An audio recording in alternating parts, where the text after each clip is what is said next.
دەم بە سلااو ڕێز من خواست بە کورتاسی هەنێکی لەسەر سەردانە نێچیروان بارزانانی ji بۆی ئەنقەرێ باخم ji بۆی کۆ سەردان بەڕاستیش سەردانێکی ژنوشکی هەبوو بەرێ نەهات بوو پلانکردن من تەکلیدینان بە هەنێک دەردۆرین سەرکردایەتیا هەرێما کوردستانێ وانەژی تێیت کرد و ئەف سەردان بەرێ نەهات بوو پلانکردن ji dûva rastî hatiye organîzekirin dû êvarê hatiye organîzekirin û ew serdan piştî çi pêk hat em li ser wê gerek berastî jî biaxivin. Beriya serdanê çi hebû? Beriya serdanê ji xwe dengûyek hebû ew raz bû ji ku Mazlûm Ebdî û İlham Ehmed serdana Nêçîrvan Barzanî û Mesûd Barzanî bikin. Lê me dît jinûşkî ve carekî şer derket li herdû kolan û gerekên Kurdnişîn yên Helebê. Piştî wê êdî Thomas Barak û serfermandarê Sendkomê Emiral Koper hatin hesekê bi İlham Ehmed û Mazlûm Ebdî û Rojhilat Efrîn wate komandarê YPJ Civiyan û piştî wê jî êdî her sêk bi xwe re birin û çûn Damaskusê li wêr bi zelamên rûdirêj rûnîştin û îtîfaqeke pêk anîn ji bo agiribestekî. Ew agiribest çi qasî pêk tê pêknayî yani ev cê şirovê ji xwe îro jî li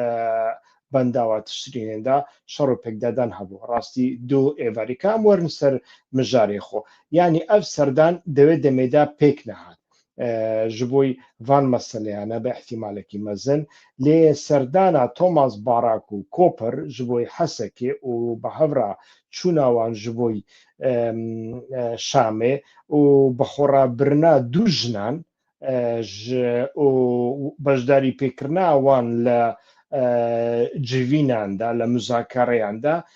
tu bixwazî û nexwazî henekî dewleta Tirkiyeyê narahet kir. Me li mêdyayê de ji xwe dengên qelis li hemberî Thomas Barak dîtin. Ji xwe berê digotin Thomas Barak ya me ya êdî tiştê ku em dixwazin ew pêk tîne. Di heman demê de her devan çend rojane de nivîsekî giring derket. Ev nivîs ya kê ye ya James Jeffrey. James Jeffrey kî her kesek nas dike zelamê herî nizîkî dewleta Tirkiyeyê bû berê berdewam berê dijayetiya xweseriyê dikirt û berdewam alîgirê ew grûpên çete yên Îdlibê bûn ku Ehmed Şera û Colaniya berê serokatiya wê dikirt û berdewam ew diparastin û berdewam siyaseta Tirkiyeyê diparast. Ew di nivîsa xwe herî dawiyê de êdî bi aşkira dibêje ev yek nameşe. Ev yek nameşe û hikûmeta demî jî ya Sûriyeyê van yekane dizane ku nameşe. Yani dizanin şerê Daişê ew nekarin tenê bigirin sûtiyê xwe. Ew dizanin kampa holê nekarin teslîm bigirin û nekarin îdare bikin bibê Hesedê. û ew gelek tiştan dizanin û di heman demê de ew dizanin ku şerekî wan bi Hesedê re têkçûna wan e jî. Di heman demê de êdî yani li mêdyayên Emerîkî û derdorên mêdyayên Emerîkî de û saziyên fikrî bi aşkira dibêjin hikûmeta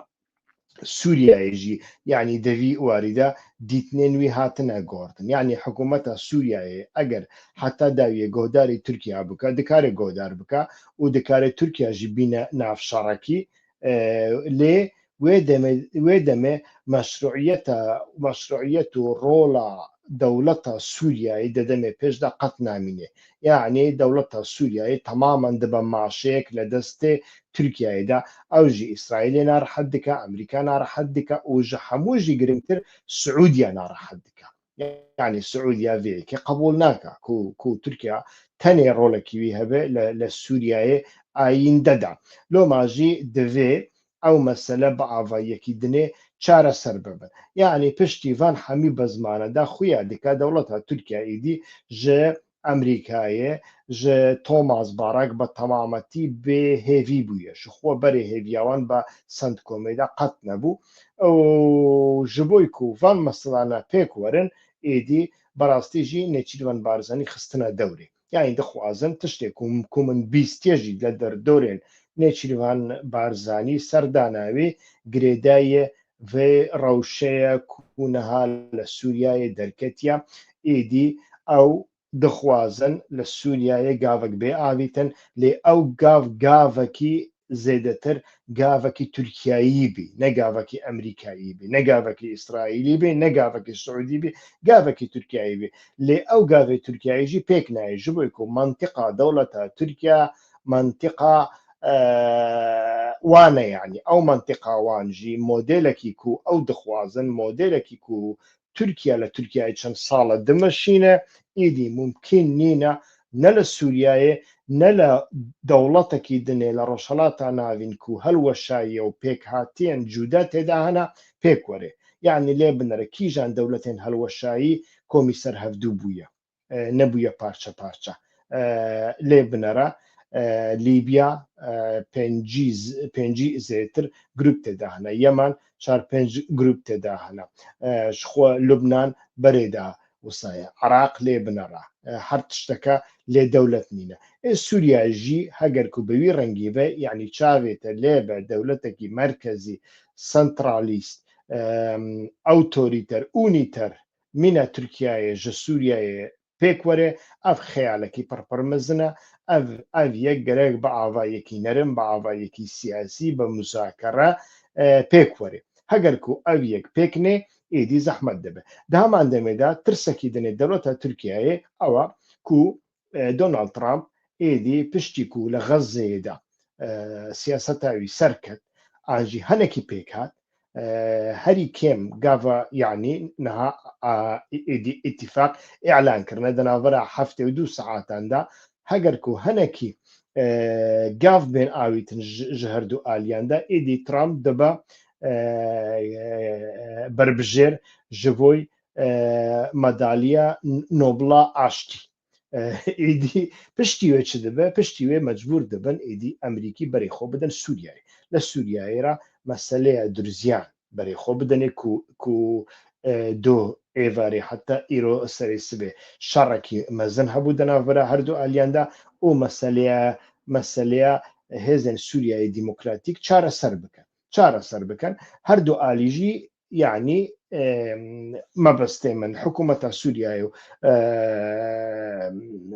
hêzên Sûriyeyê Demokratîk jî berastî henekî çi dibêjim tawîz yani henekî tenazulat ji bo hevdûkirine henek tenazulat ji her du aliyan hatine kirin ihtimalekî mezin tenazulê herî mezin ku hesa de bike li ser Reqqayê û Dêrezûrê be li hemberî Efrîn û serêkaniyê û Tel Abyad de ihtimalekî wisa pêşbînî dikim heger ku ew bikarin li ser dahatê petrolê û gûmirgan li hevdû bikin û eger ku hatû ew bikaribin li ser destûra bingehîn û îdareyan û meseleya herî giring jî meseleya artêş leşkir li hevdû bikin ev yek ihtimalekî mezin heye pêk were yani loma êdî dewleta Tirk ditirse ku piştî Xezeyê êdî Emerîka henekî destê wî rehet be berê xwe bide Sûriyeyê loma jî êtir ecelekî pir mezin dikin